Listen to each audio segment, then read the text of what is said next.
As a fly fishing guide, I love to dry fly fish, but one of the most frustrating things that can occur with my guests is flies that sink. So I'm here to talk about high and dry fishing products and which types of floatants I use for what flies to keep my people happy every day. So I like to use high and dry products because they are environmentally friendly. While a lot of products may float your flies, these do it in the right way. So for the tons of different applications you can have when dry fly fishing, let's go down the line of high and dry products. The first is the liquid floatant. This is a type of drying agent where you dip your fly into the floatant after you shake it up. And this is primarily used for larger dry dropper rigs. For example, a chubby Chernobyl. Generally my larger foam flies, it's almost summertime and dry flies are, terrestrials are in season. So I love the liquid floatant for big, large flies or foam flies. Moving on, my day in and day out use, the gel floatant. And this comes out just a little bit at a time on your finger.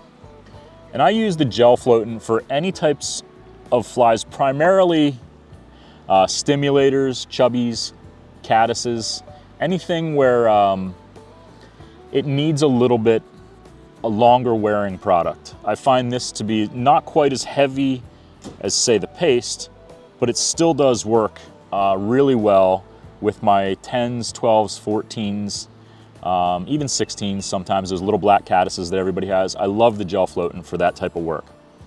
Probably my most effective way of using the high and dry products is the spray combined with the powder floatant. And I'm going to show you how I float up a sulfur here. I put the body of the fly in my fingers, give it a spray,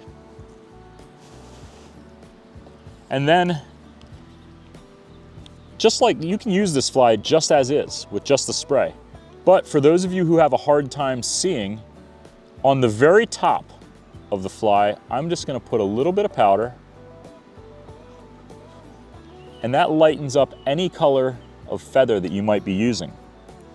Now the fish don't see it because they're just seeing the fly from the underside. But we as anglers trying to track the dry fly can see the powdered top, and it winds up being a really key use in trying to track your dry fly. Let's talk about the paste floatant from high and dry. This is a great way to float your tight line indicator section of your leader. Provides a good, easy solution to helping keep that indicator portion off the water. It is a heavier style floatant, so it almost has the consistency of Vaseline or petroleum jelly, but it is organic, organic compounds free.